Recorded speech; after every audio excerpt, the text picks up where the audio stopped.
Assalamualaikum warahmatullahi wabarakatuh. Nama saya Siti Nurfia Baharani dengan NIM 333219006, jurusan Teknik Elektro, Fakultas Teknik Universitas Sultan Ageng Tirtayasa. Di sini saya akan sedikit menjelaskan tentang, ini merupakan salah satu tugas dari take home test ujian tengah semester dari mata kuliah etika profesi. Dimana di sini tuh pendapat saya tentang digital disruption. Sebelum kita menuju ke pendapat saya mengenai digital disruption saat ini, apa sih si digital disruption itu? Nah, digital disruption itu merupakan perubahan terhadap teknologi digital dan model bisnis yang mempengaruhi value proportion atau nilai dari produk atau jasa yang dijual. Nah, seperti itu. Terus apa contoh real yang ada gitu dari digital disruption saat ini? Itu bisa dilihat banyak sekali contoh dari digital disruption ini. Seperti kita dulu suka mencari informasi ataupun berita bisa melalui media cetak, koran gitu. Nah, sekarang sudah bisa melalui search engine Google, ataupun bisa dari Facebook, sosial media lainnya, Instagram. Nah, di sana kita sudah bisa mengakses berita ataupun apapun itu setiap waktu, setiap saat, dan dimanapun, kapanpun gitu. Selain itu ada juga dari televisi gitu. Dimana dulu kita sekarang bisa dilihat generasi anak zaman sekarang itu sudah sedikit ataupun jarang untuk menonton televisi karena lebih tertariknya ke YouTube gitu, hiburan yang ada di YouTube. Seperti kita bisa mencari musik, menonton hiburan yang ada tayangan di televisi pun sekarang sudah tersedia gitu di YouTube itu gitu, di media internet itu gitu kan.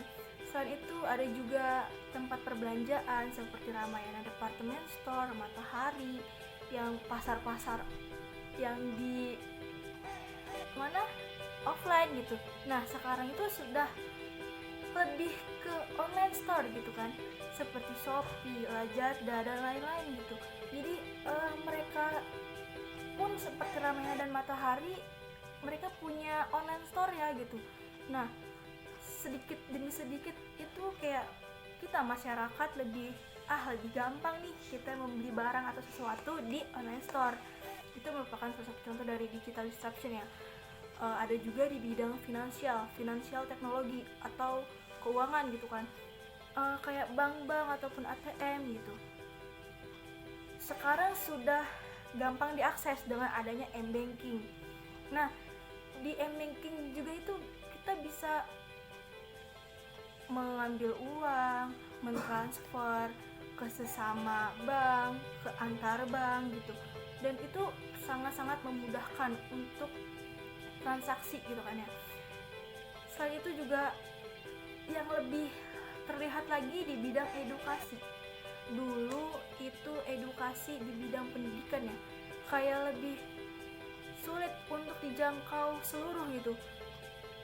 Tapi sekarang kayak banyaknya les via online, kita bisa mengakses materi pembelajaran atau apapun itu via internet. Ada juga e-book gitu, e-learning, dan kayak semua sekarang sudah berbasis kayak internet gitu kan. Sekarang juga kayak pekerjaan di bidang jasa pekerjaan manusia sudah banyak digantikan oleh robot. Sekarang tuh kita lebih bersaing dengan gimana sih artificial intelligence seperti itu gitu kan. Banyak jasa yang terganti oleh robot gitu. Nah, itu merupakan dari digital disruption sendiri gitu kan. Lalu bagaimana sih opini saya sebagai calon tenaga kerja terkait hal tersebut gitu? Tentunya saya sebagai calon tenaga kerja ataupun kita semua harus memiliki pengetahuan yang harus selalu dikembangkan, di-upgrade, diasah.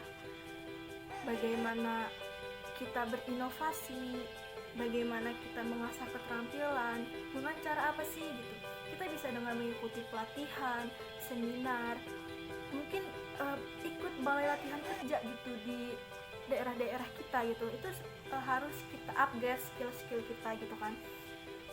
Untuk apa? Supaya kita tuh bisa survive di masa yang disruption digital ini gitu. Kita harus banyak-banyak mencari informasi, mengupgrade gitu kan. Dimana dengan kita bisa survive gitu, kita bisa mengatasi nih digital disruption ini untuk nanti di masa yang akan datang atau di masa depan nanti gitu kan. Seperti itu. Terus apakah kita sebagai calon tenaga kerja siap untuk menghadapi era digital disruption ini? Tentunya harus siap, karena semakin berkembangnya zaman, semakin berkembangnya teknologi, kita sebagai manusia, tenaga kita sudah sangat-sangat dikhawatirkan gitu. Banyak sekali yang digantikan dengan tenaga robot gitu. Jadi kayak seperti di era digital disruption ini, ya kita sebagai calon tenaga kerja, etika profesi kita, pengembangan sumber daya manusianya itu harus selalu di-upgrade, selalu dikembangkan gitu. Contoh misalkan calon tenaga kerja gitu, saya harus sering-sering mencari informasi tentang pekerjaan yang ada, tentang teknologi-teknologi sekarang gitu, tentang apa aja nih perkembangan terupdate, apalagi sekarang sudah melewati era 4.0 ya. Jadi menurut saya gitu kan, kita sebagai calon tenaga kerja, etika profesi kita gitu, kita harus terus mengembangkan, kita harus bisa survive untuk masa digital disruption ini gitu, dengan mengasah kemampuan dan lain-lain sebagainya yang tadi saya sebutkan gitu ya. Itu menurut saya. Dan juga